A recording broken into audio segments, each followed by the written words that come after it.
United states of আমেরিকার দুই ভাই 1903 সালে Wilbur Wright Orville Wright plane বানায় ফেলছে। কোন সুবহানাল্লাহ।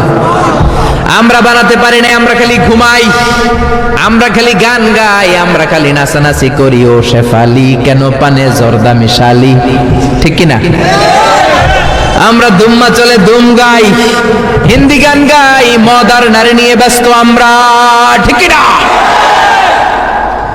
আমাদের কোরআনের আয়াতের উপরে গবেষণা চালিয়ে রিসার্চ করে আমেরিকানরা প্লেন বানাইছে। প্লেন, আল্লাহ এই প্লেনের কথা কোরআনেও বলে দিয়েছেন। কোন সুবহানাল্লাহ। এই দুই ভাই কোরআনের আয়াত যখন শুনলো অবাক হলো, কিরে পাখি উঠতে পারে, আমরা উঠতে পারি না কেন? পাখি নিয়ে গবেষণা শুরু করে দিল।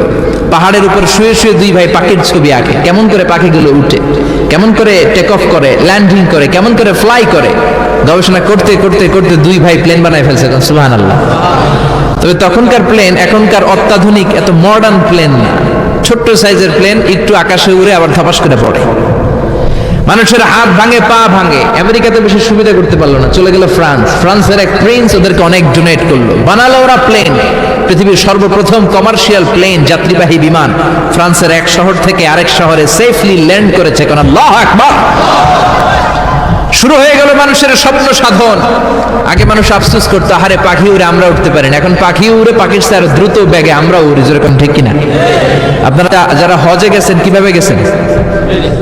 আর বিমানে গেছেন তো বুঝছি, বিমানে উড়ে উড়ে গেছেন না? বিমানের ভেতরে যখন আপনি বসা, বিমানটা তো আপনারা নিয়ে শূন্য উড়াল দিয়ে তারপরে গিয়েছে, যেরকম, ঠিক কিনা? এই দুই ভাইয়ের প্লেন আবিষ্কারের পর থেকে নানা ধরনের প্লেন পৃথিবীতে আবিষ্কার হয়েছে।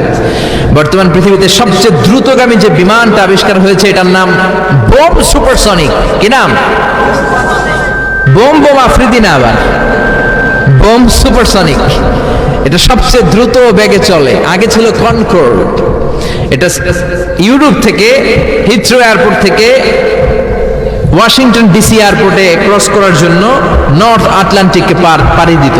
1000 কিলোমিটার বেগে চলত। এখন বোম সুপারসনিক 1200 থেকে 1300 কিলোমিটার বেগে শূন্যে চড়ে, চিল্লা এখন আল্লাহু আকবার। সবচেয়ে বিশাল সাইজের যে বিমানটা বর্তমানে আবিষ্কার হয়েছে, এয়ার বোয়িং A380, 525 জন প্যাসেঞ্জার নিয়ে এটা শূন্যে উড়াল দেয়। সুবহানাল্লাহ। বাড়িতে যেয়ে বলবেন 525 জন মানুষ নিয়ে একটা বিমান কেমন করে উড়ে? 525 জন যদি মানুষ ওঠে, প্রত্যেকের 3-4টা করে লাগেজ আছে না নাই? 525 জনের খাবার দাবার আছে না নাই? এগুলো সবগুলো নিয়ে শূন্যে উড়ে। বিমান আবিষ্কারের আগ পর্যন্ত পৃথিবীর সব দেশের ছিল সেনাবাহিনী আর ছিল নৌবাহিনী। যখনই বিমান আবিষ্কার হলো, শুরু হয়ে গেল এয়ারফোর্স, মিলিটারি, বিমান বাহিনী, চিল্লা এখন, ঠিক কিনা? এজন্য আল্লাহ বললেন, গোলাম আমার কোরআন নিয়ে গবেষণা কর, আমার কোরআনের দিকে নজর করে তাকা, পাখিগুলোর দিকে নজর করে তাকা, আমারে খুঁজে পাবি, ঠিক কিনা? এজন্য আল্লাহ আছে না নাই?